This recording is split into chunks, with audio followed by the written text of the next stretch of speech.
All right. You were live. Listen. Okay, good. We're there. We're there. Let me just get over here so I can kind of see what's happening.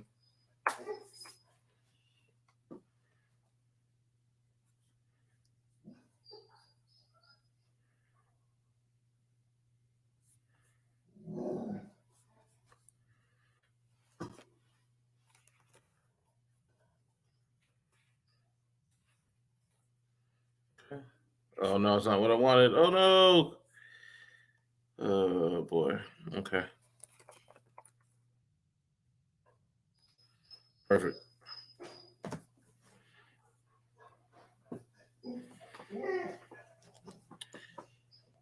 All right. Cool.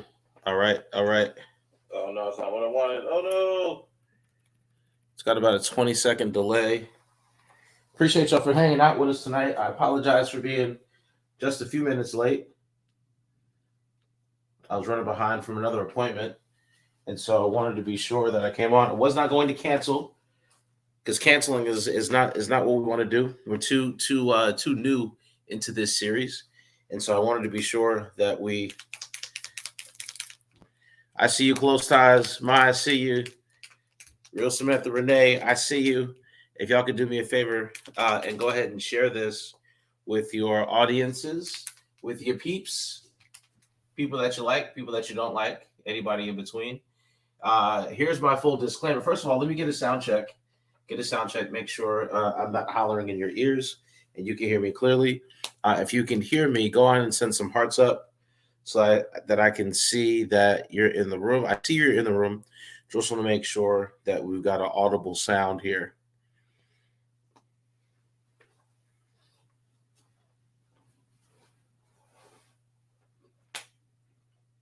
Cool.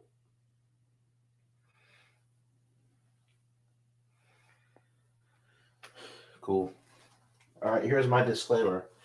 Because I came on a little after I wanted to, I will not take up too much time, but if it gets going, it gets going, and we'll lock into it. Um, cool. Love it, love it, love it, love it. All right. So, my name is Rob Woods. This is Kingdom Talk Live, brought to you by Kingdom Hustle. Our purpose is to help you find yours, and we believe in doing church a bit differently. And so, for those that are joining us again this week, we started a new series on project management, right? Started a new series on project management, and we talked about the importance of stewardship over the things that God gives to us, that God manages, God manages creation through relationships, through project management. And another way of looking and considering project management is understanding it through the lens of humanity or the lens of our own lives. That what God gives to us, He expects us to be good stewards over. He expects us to be good managers over. What He gives to us, He expects us to be diligent, um, overseers of what He entrusts to us. That goes for our family, that goes for our relationships, that goes for our finances, that goes for our network, that goes for everything that our hands touch. And so tonight, I want to briefly stop by this topic. The second, well, not this, this is the second installment in Project Management 101. And what I want to highlight are what I want to just bring to our remembrance are the three things that we talked about. The first thing was understanding the scope of the work. The second thing was gathering resources. And the third thing that we talked about was building a timeline. Tonight, I want to peel back a layer on this piece on project management and kind of tackle this balancing the budget, if you would, right? For any construction worker, for any person that is in any business capacity, or anyone that manages finances for your home or for yourself or whatever portfolio you might have, there is a practice called balancing the budget, and all you're doing is ensuring that what's going out and what's coming in is accounted for and is in line with the projections that you set forth. So in other words, let's say you've got a business and they are forecasting. A forecast is nothing but an educated guess on where you want to be at the end of the year. So all of us at the beginning of the year, whether you set a New Year's resolution, whether you make a commitment to yourself, take a vow before you and God, you are committing to that thing. On December 31st, you're going to check, right? I hope you don't wait that long to check. There should be checkpoints along the way, but those checkpoints along the way should tell you where you are against what you said you were going to do, right? And that's part of balancing the budget, that we can when we identify if there is a surplus and we identify where there's a lack, we can go ahead and make adjustments, make changes, make modifications, because we were inspecting what we we were inspecting what we've been expecting all along. Amen, Walls. And so project management is critically important to your personal growth and development. It is critically important in your ability to manage relationships. It is critically important for your career growth. It is critically important for you to live a fruitful, productive, and faithfully creative life. You have to understand what project management means for you. Now, what project management means for me is not the same thing it means for you, because all of us do not have the same lives. All of us do not run in the same circles. All of us do not have access to the same thing. However, the principles still apply. And so what God creates, God expects to manage. And so the life that he's given you and he has given it to us because he expects us to be good stewards over what he's given to us. No two lives are alike. And I love that. However, your life and my life are going to have some great similarities. How can you say that? How can you be so sure? We're all going to have hardships. We're all going to have struggles. We're all going to have tests. We're all going to feel like we, at some point in time, we feel like we didn't measure up. We felt like we didn't have the resources. And so, this is increasingly important, because while we may not have the same lives, we all face similar struggles. And when we are helpers one to another, this is why this community is important. When we are helpers one to another, I may not have your struggle and you may not have my struggle, but we've both struggled. And here's the good news: we've both overcome. Amen, Walls. We overcome by the blood of the Lamb and the word of our testimony. You'll find that in the book of Revelation. And so tonight, I want us to dive a little bit deeper into this thought, this vibe, this thing that God's got us on project management. I believe this is going to bless your life. If we take the necessary steps to view our lives in the shadow of how a Fortune 500 company views its business, I believe we'll see the fruit that God wants us to yield in the time that he's given us to be here.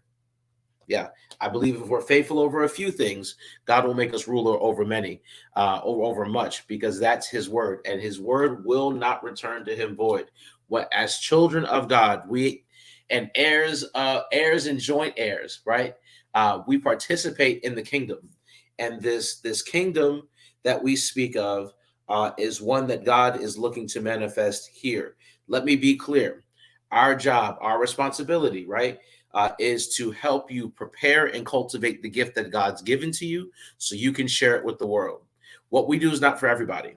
What we do is not for average people. What we do here is not for mediocre. What we do here is we develop people. We develop ourselves. We help you find your purpose.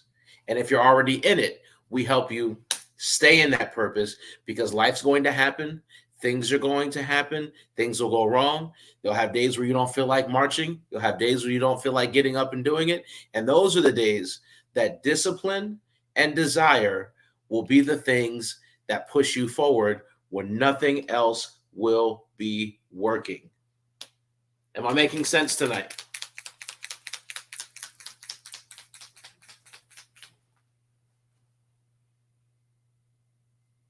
All right, cool. So listen, let's jump into this. Let's not keep you too long. I'm actually a little fatigued, a little tired, but I want to get out what we got. So we're gonna go to Luke, Luke's gospel. The backdrop is Luke 14, verse 28. We're talking about balancing the budget, right? And I want to use the story in which Jesus tells his disciples. He's talking to his disciples and this is the counting the cost, right? Leaving all to follow Christ. Let's read 28. For which of you intending to build a tower? Actually, no. Let's read 25 to 28. Luke 14, 25 to 28. Read this in your downtime. I believe it'll bless your life. I just want to lift it up and let's talk about it quickly. Now, great multitudes went with him, and he turned and said to them, if anyone comes to me and does not hate his father and mother, wife and children, brothers and sisters, yes, and his own life also, he cannot be my disciple. And whoever does not bear the cross and come after me cannot be my disciple. 28 says, for which of you, intending to build a tower, does not sit down first and count the cost, whether he has enough to finish it, lest after he has laid the foundation and he is not able to finish, all who see it began to mock him, saying, this man began to build and was not able to finish. Or what king going to make war against another king does not sit down first?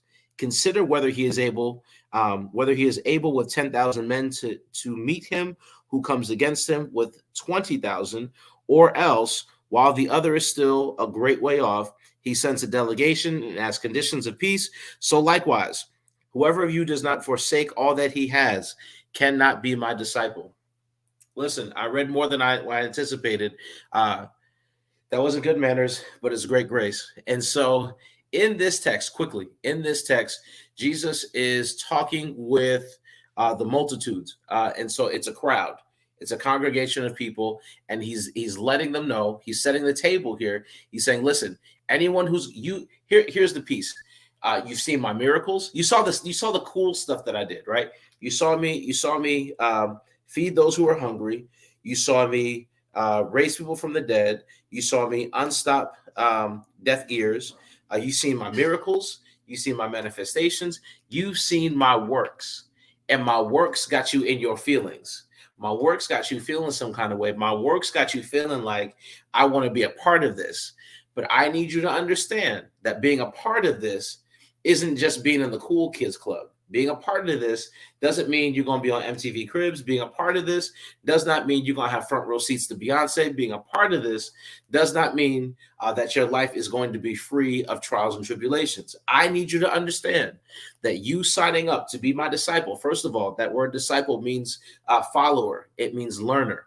In other words, it is someone who is following after Christ, someone who is learning the way, who is committed to this lifestyle. I need you to understand that you following me is not for you to become a rock star. It's for you to embrace the rock. That is for you to embrace the rock of ages, not to become a rock star. All right, I don't want to go too deep there.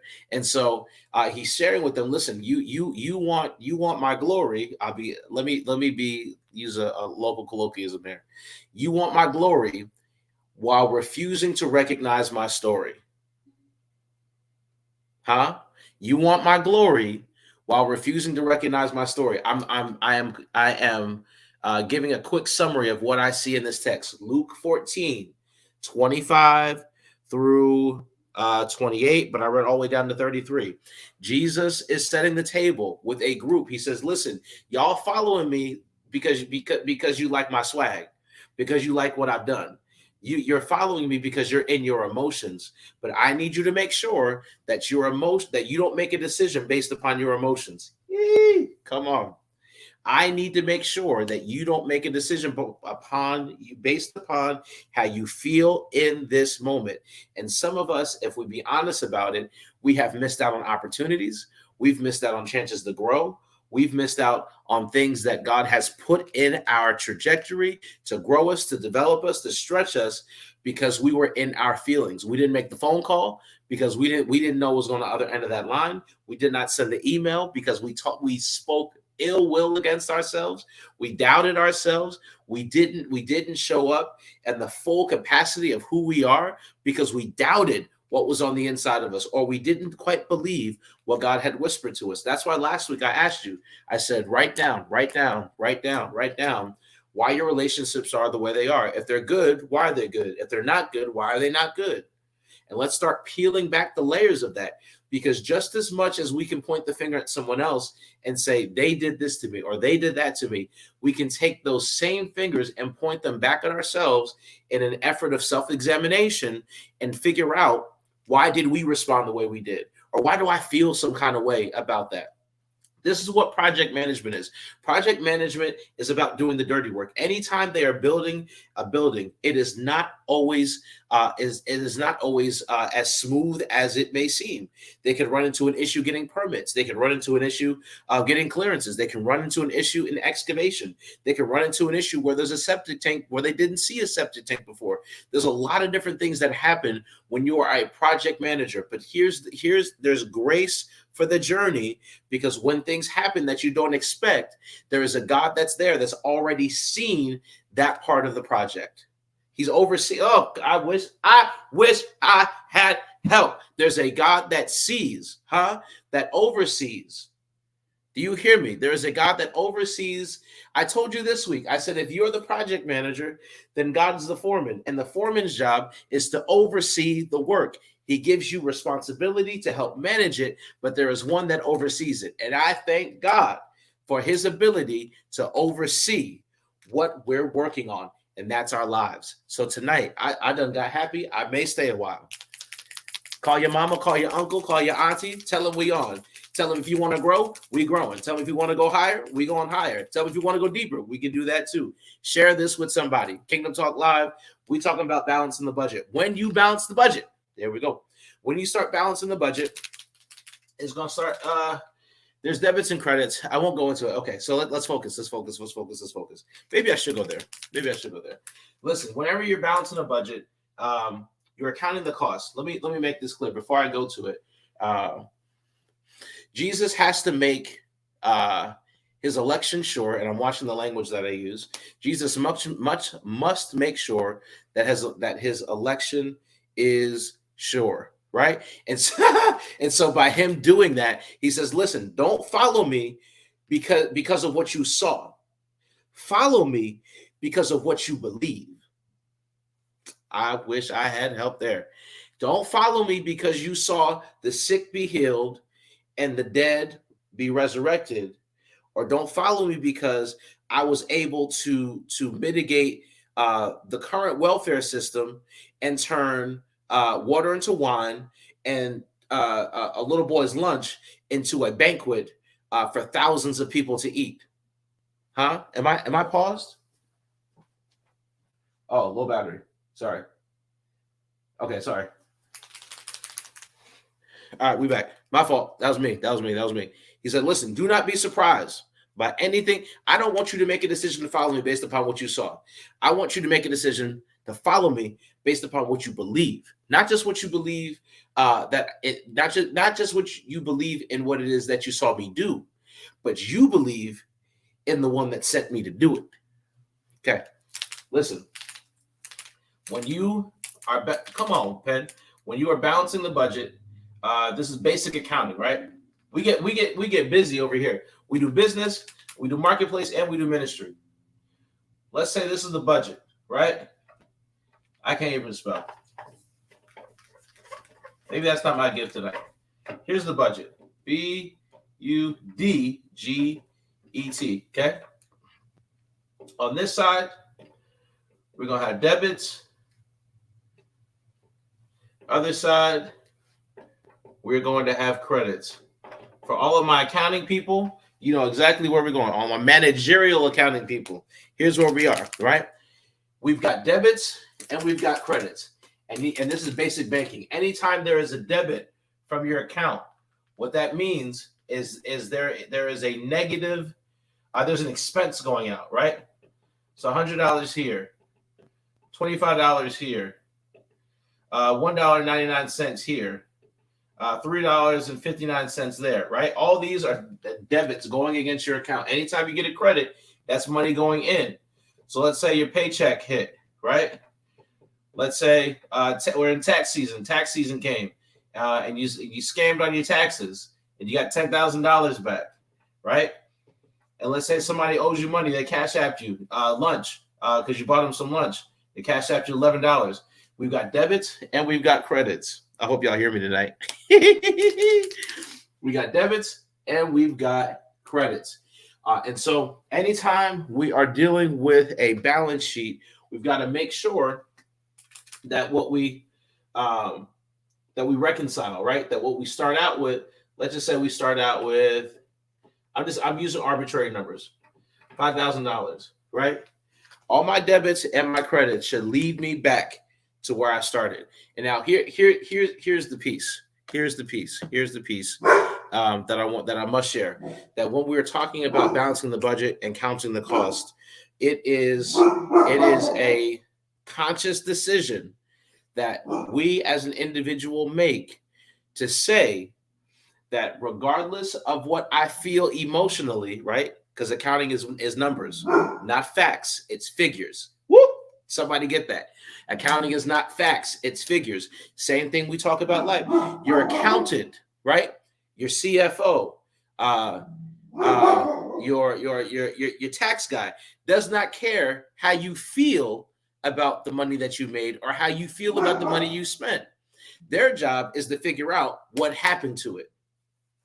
So it is with our lives. Thank you, God. So it is with our lives. I'm going to talk over this dog. So it is with our lives that God is not concerned about how we feel about the matter, more so than he's concerned with our obedience to act within what he's given to us. I hope that makes sense.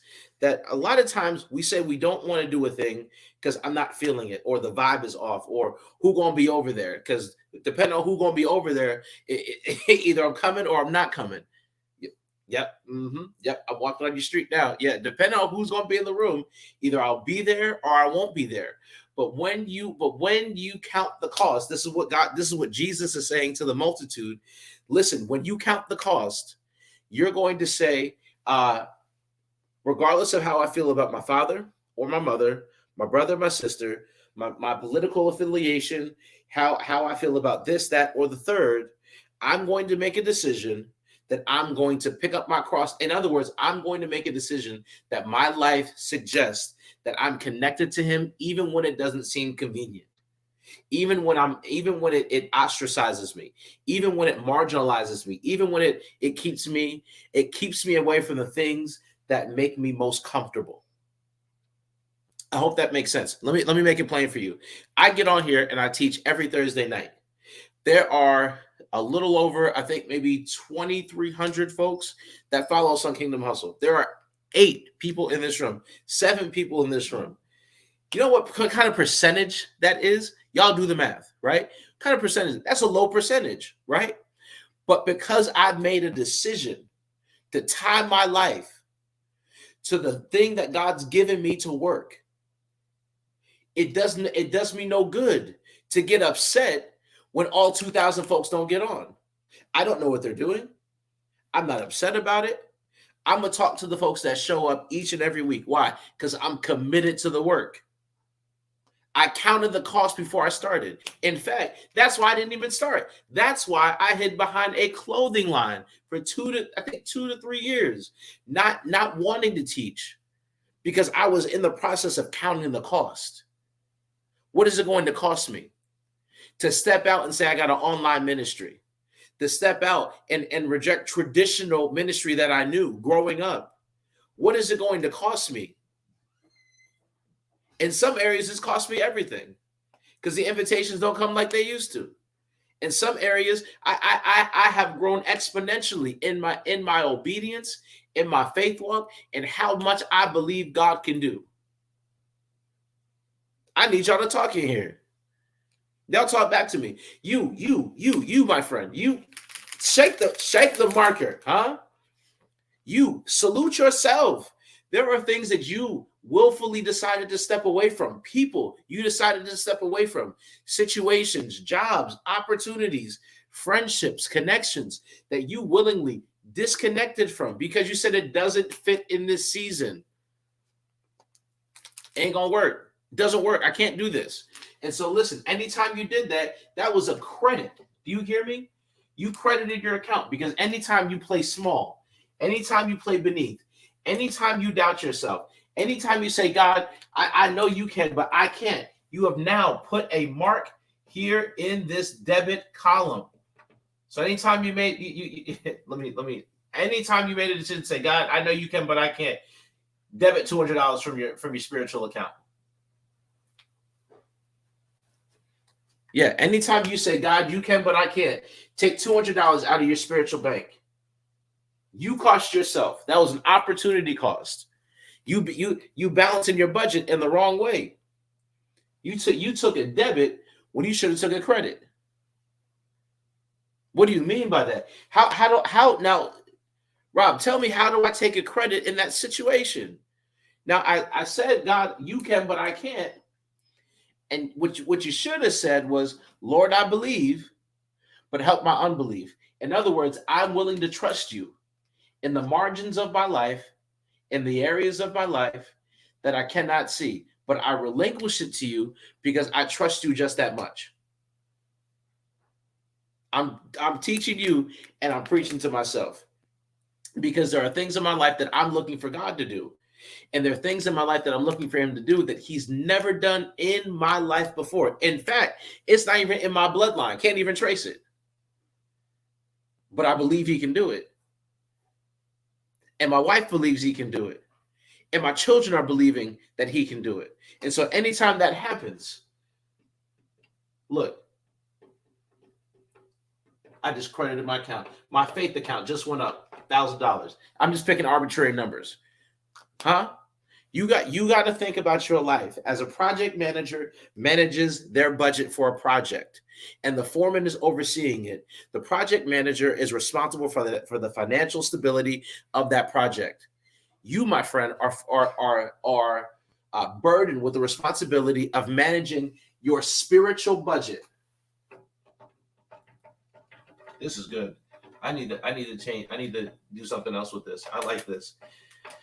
You are maintaining, as a project manager, your spiritual budget, and you have to watch what's debiting your account, what's going out, and what's coming in. Beloved, please make sure that there's not too much going out and not enough going in. Because if there's not enough going in, you're going to find yourself overwhelmed. You're going to find yourself stressed. You're going to find yourself angry. You're going to find yourself short-tempered. You're going to find yourself upset because you've allowed people to show up in your life and make constant withdrawals and never contribute anything to the project that is your life. All they do is come in and they take. All they do when they come in is they ridicule. All they do is come in and just point and nitpick and say, this ain't right, that ain't right. You don't need those people in your life. You in this season, do you hear me? You need people in your life that can celebrate, that can support, and make credits abound in your spiritual budget. Do you hear me? Y'all talk back to me tonight. Talk back to the teacher. I hope this works. Listen, I know what it feels like to have this be your balance. I know what it's like to have a balance of zero. And I'm quite sure there are some of you watching me that know what it feels like to be on a balance of zero.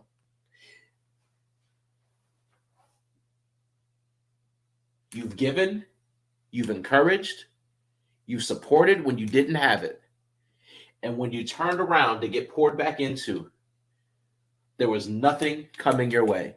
There was no stream, no trickle, no drop. The things that you had poured out in the areas, in people, in situations, and you needed them to come back and re-up your account, to debit your account, to credit your account. It was nowhere to be found. In that case, you ended up with a zero balance. And if you keep debiting that account, 5, 10, 15, 20, I'm not talking about dollars now. I'm talking about minutes. I'm talking about moments. I'm talking about days. I'm talking about weeks. I'm talking about years. There are people in your lives now that you've allowed to stay in the debit column. DEBE. I'm probably gonna spell that wrong. Y'all don't judge me. DEBT. All right, debits. There we go. You've allowed them to stay in that column. DE. You allowed them to stay in this column. It bothered me. DE.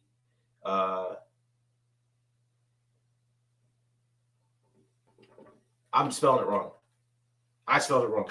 It's ruining my teaching moment. Listen, you got people that stay in this debit column far too long, and they don't contribute anything. All they do is withdraw. Huh? All they do is withdraw. If all you're going to do is withdraw from me, you are just as good as Netflix.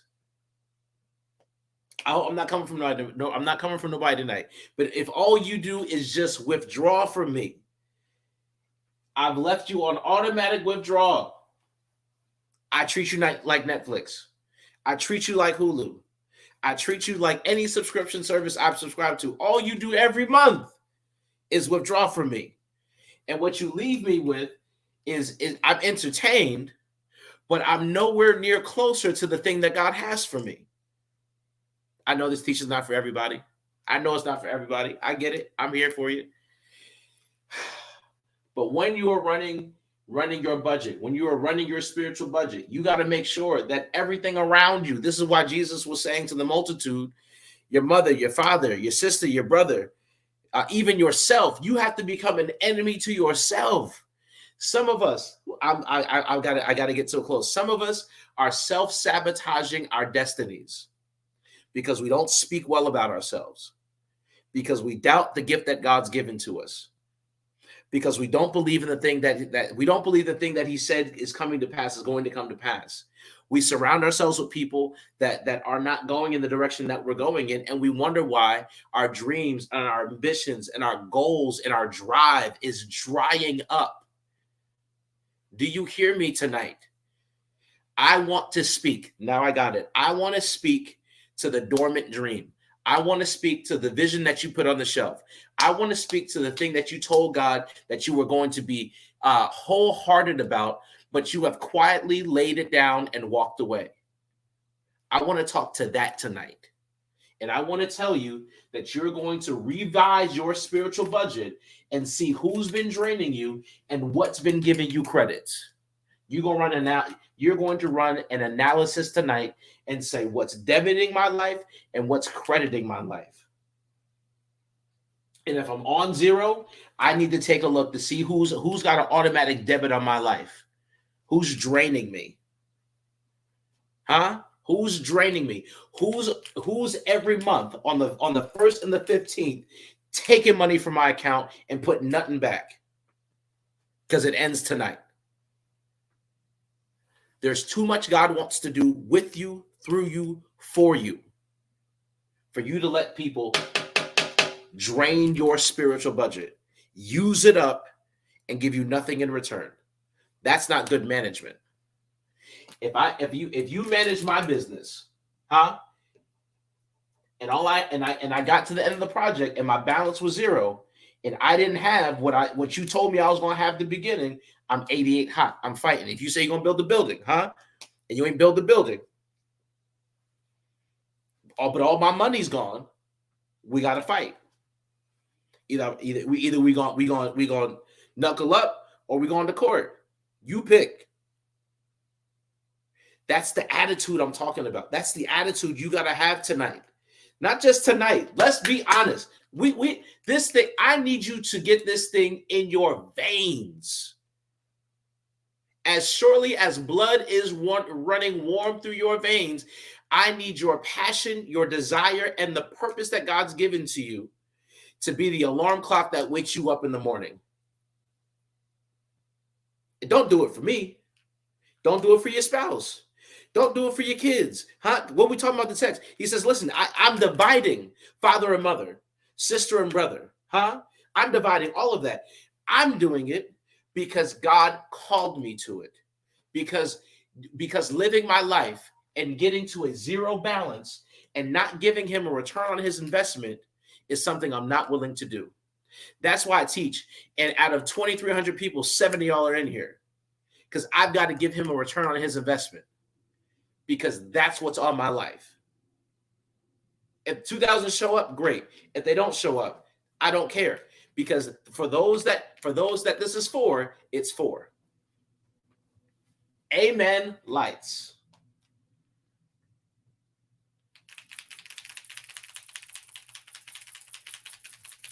Dot.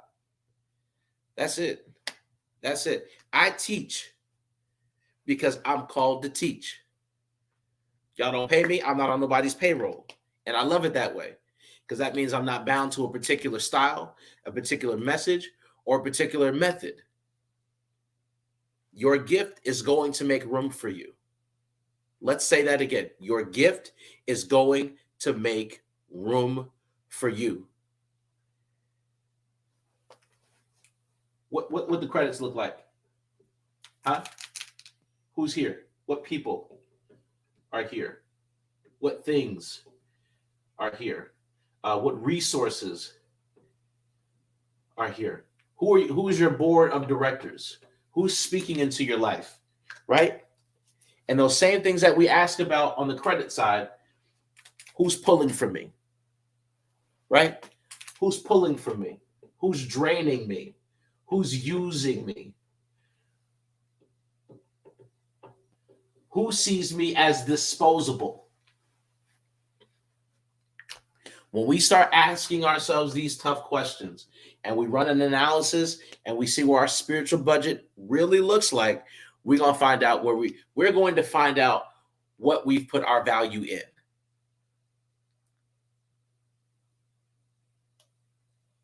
We're going to find out what we put our value in. My time is up. My time is up. I pray that this message has found you in a place where you feel that you can take this and run with it. I pray that this message finds you in a space, in a dispensation of time, that it speaks to where you are now. My prayer is that you found this valuable and useful, and that you are going to apply it to your life. This is Kingdom Hustle, where our purpose is to help you find yours. Because your gift is too important to waste in ambiguity. What does that mean? Your gift is too important to be lived in a space of haphazardness. Your gift is too important to be denied or declined. Your gift is too important to be left on the shelf. Tonight, you go back to the place where you dropped it. Tonight, you go back to the place, you revisit the place where you laid down that idea, or you laid down that vision, or you laid down that business, or you laid down that thought. You go back tonight and you ask God for the grace to pick it back up. Because we serve a God who believes in resurrecting things that appear to be dead. That's the God that we serve.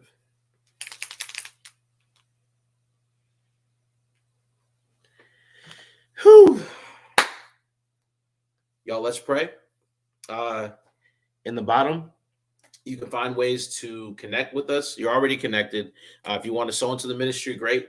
If you don't, God bless you. I pray that God withholds no great thing from you.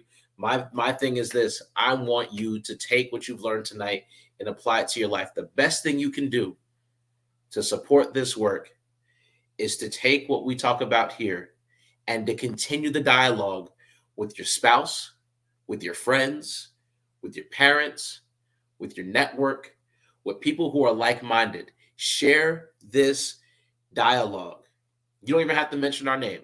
This is how much I believe in this. You don't even have to mention our name, but talk about what you heard tonight.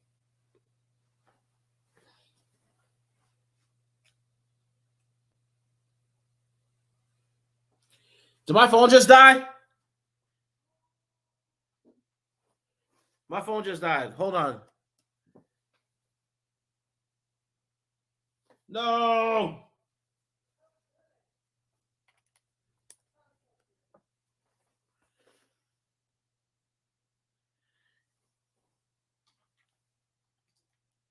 Let me bring your phone to me.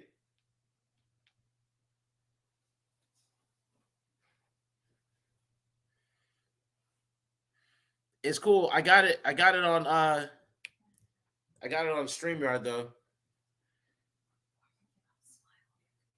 Huh? Smile on your computer so I can.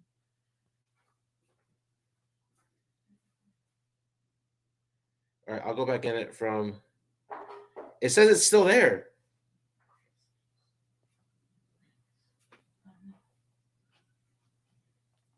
Oh, it paused.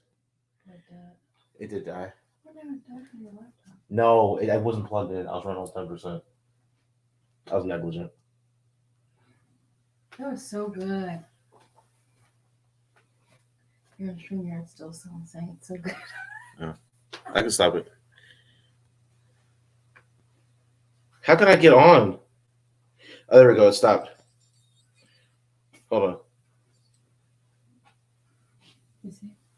Yeah. You're running low too. Yeah, that's what I'm saying. No, Mama, no, Mom. Do not call. Do not call. No. No, Mom. Oh, she's calling me? Yes.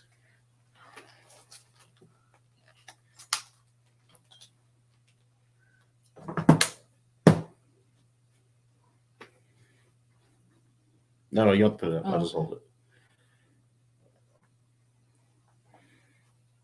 Hopefully people come right back in. Oh, that's good. I feel like shouting. That's good.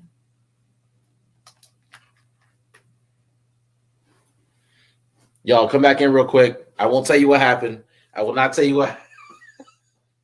Y'all come back in real quick. Let's run it up real quick. I'm closing out, but let's run it up. My apologies.